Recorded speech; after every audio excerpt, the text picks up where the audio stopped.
Welcome back to the Jam on the U. As Hurricane Florence continues to barrel towards the East Coast, well, efforts here in Chicago are underway to help those in need. John Hansen is at the Red Cross headquarters now. Hey, John, what are they doing?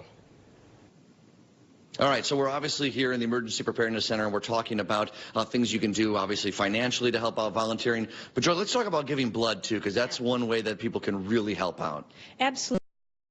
A big storm like this forces the cancellation of many blood drives, so we need people across the country to donate blood to keep the blood supply up. The need for blood is constant, and we need people to come in, go to redcross.org, redcrossblood.org, and donate blood. All right, so when we're talking about what happens when you guys are preparing, what we're looking at a map here is of shelters in South Carolina and North Carolina that have been set up. Obviously, you guys aren't building shelters from scratch. You rely on local sorts of buildings and organizations to help you set up these shelters, right? It's a community and government and humanitarian service agency lift. We work together. We're in schools, we're in convention centers, we're in churches.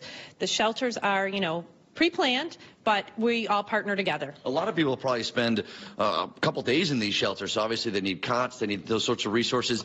Giving online or by simple text can help out, right? Absolutely. People can text the word Florence to 90999 to make a $10 donation to the Red Cross to help in Florence relief. That's absolutely great. Okay, let's talk to a former volunteer, now one of the staff members here. Ira, obviously you're busy at work here today. Walk us through, for someone that maybe has never volunteered for something this, you've done it. What sort of experience is that like?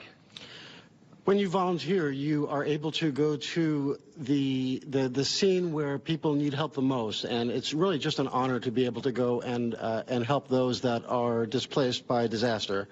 I imagine it's fulfilling in a way, but obviously very emotional. You probably see some shocking stories. You were there with Hurricane Matthew, Superstorm Sandy.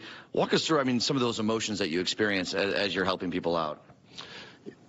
A lot of volunteers go for Sandy, for an example. It was my hometown, New York. I was able to go and help people in apartments where they weren't able to receive food, and just to deliver food and the basic necessities is what people need at that moment, their immediate needs. Yeah, absolutely. And guys, it's not you need to volunteer. You can learn now to get to be volunteered for future disasters, of course, but if you can give money, redcross.org, 91 cents out of every dollar goes directly towards helping people in need and helping these operations, and it's just incredibly important for you to be able to give. And obviously, as Joy, you mentioned 90999. Did I add too many nines there, Joy, or did I get it right? 90999, text the word Florence, and you can make a $10 donation. That is important stuff. It's all about grassroots efforts, and we're all hoping to help out. Even though we're some 1,000 miles away here in Chicago, we certainly want to help those folks out on the East Coast. Guys, back to you in the studio.